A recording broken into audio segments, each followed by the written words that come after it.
പ്രവാചകന്റെ പ്രയാസപ്പെട്ട കാലഘട്ടം. തന്റെ താങ്ങും തണലുമായിരുന്നിരുന്ന പിതൃവ്യനും സ്വന്തം സഹധർമ്മിണിയും മരണപ്പെട്ടു.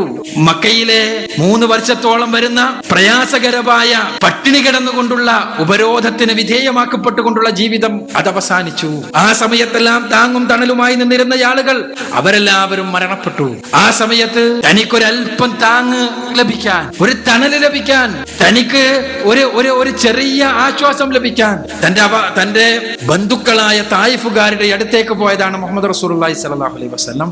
തായിഫുകാർ അദ്ദേഹത്തെ സഹായിച്ചില്ല എന്ന് മാത്രമല്ല, അദ്ദേഹത്തെ ആട്ടിയകറ്റി എന്ന് മാത്രമല്ല, അദ്ദേഹത്തെ പീഡിപ്പിച്ചു എന്ന് മാത്രമല്ല, അദ്ദേഹത്തെ കല്ലെറിഞ്ഞ് പരിക്കേൽപ്പിച്ചു എന്ന് മാത്രമല്ല, ലോകത്തിന്റെ നായകനായ ഒരു മഹാപ്രവാചകനെ അവർ തെണ്ടിപ്പിള്ളേരെ പിന്നിലോടിച്ച് ഭ്രാന്തനെ പോലെ, ഒരു തെരുവ് പട്ടിയെ പോലെ ആ പ്രവാചകനെ കൈകാര്യം ചെയ്തു കളഞ്ഞു. പ്രയാസകരമായ നിമിഷങ്ങൾ. കാലിൽ നിന്ന് ധാരധാരയായി ഒഴുകുന്ന രക്തം, ജനങ്ങളിൽ നിന്ന് ഏറ്റുവാങ്ങേണ്ടി വന്ന നാണക്കേട്, അപമാനം സഹിക്കവയ്യാതെ പ്രവാചകൻ സല്ലല്ലാഹു അലൈഹി വസല്ലം പറഞ്ഞു പോയി, പടച്ചവനെ, ഈ ദൗത്യം ഏറ്റെടുക്കുവാൻ ഈ കൈകൾക്ക് ശക്തിയില്ല റബ്ബേ എന്ന് പ്രവാചകൻ പറഞ്ഞു പോകുന്ന അവസ്ഥ. ഈ സമയത്താണ് പ്രവാചകൻ സല്ലല്ലാഹു അലൈഹി വസല്ലമയുടെ അടുക്കലേക്ക് ജിബ്രീൽ അലൈഹിസ്സലാത്തു വസ്സലാം കടന്നു വരുന്നത്.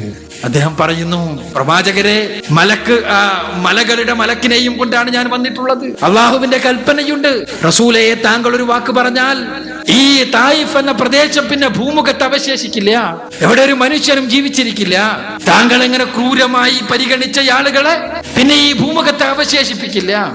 ഈ സമയത്താണ് പ്രവാചകൻ സല്ലല്ലാഹു അലൈഹി വസല്ലമയുടെ പ്രതികരണം. എന്താ പ്രതികരണം?